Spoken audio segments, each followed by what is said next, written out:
Chris Philp, Shadow Leader of the House of Commons, is with us this morning. Hi, how are you? Good to see you. Thanks for taking the time. We understand that Priti Patel is going to run to replace Rishi Sunak. Would she be a good leader?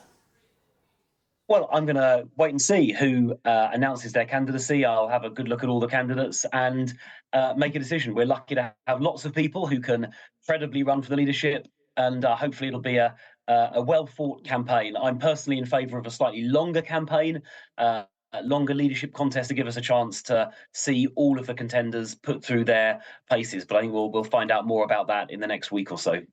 OK, but in answer to my question? Well, we've got lots of people who would make a good leader, and I'm sure Priti is one of those. But I'm not backing or endorsing any candidate at the moment. I've got an open mind. I'm a floating voter. OK. They caused you a lot of problems in the election. Tom Tugendhat, would he be a good leader? Look, I'm not going to go through every candidate saying whether they're going to be a good leader or not. We've got lots of leaders who would do well. I'm sure Tom would do well. They'd all do well. I'm going to make my mind up in due course. I'm not going to go through each one giving them a score. They've all got many strengths. I'm not giving up yet. Do you fancy yourself as the leader? Well, I haven't really given that any thought. I'm happy doing my job as shadow leader, holding the new government to account. But I've got no plans at the moment. At the moment. I'll put that down as a maybe then. What about Ian Duncan-Smith being interim leader? Suggestions that Rishi Sunak will have had enough well before November? Well, I hope that Rishi is willing to carry on until whenever the new leader is elected. That would be the best solution because it kind of minimises disruption. If we do have some kind of interim leader, which I hope we can avoid that. That's not the best way of doing it. But if we do end up with an interim leader, again, a number of people who could do that, and I'm sure Ian is one of those. OK. Looking at the economy again today, the figures haven't gone down, the inflation figures. They've stayed exactly the same, in fact.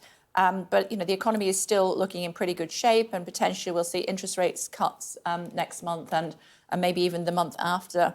You went too soon on this election, didn't you?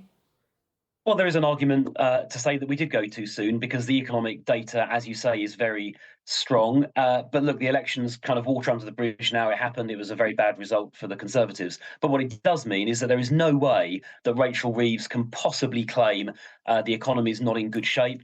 As you say, we've got growth that is top of the G7. Unemployment is half what it was under the previous Labour government. It's very low. And inflation has hit target and it's stayed on target. And in fact, it's lower than the Eurozone. It's lower than the USA, as the chart on the screen shows.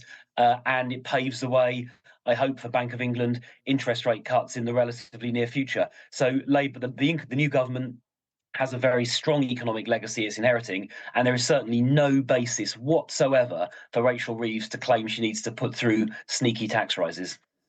OK.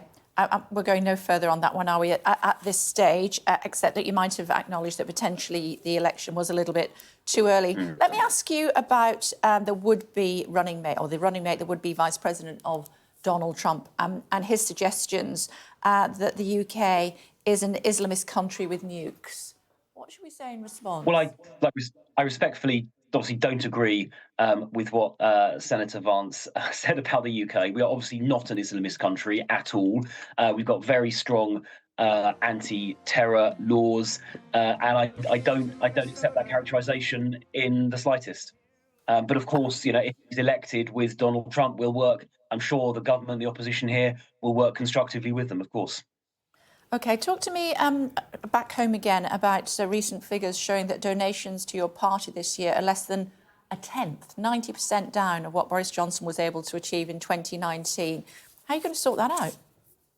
Yeah, well, obviously that's another aspect of the election that was very disappointing or very bad. The result obviously was the worst element of it. This is another very disappointing element.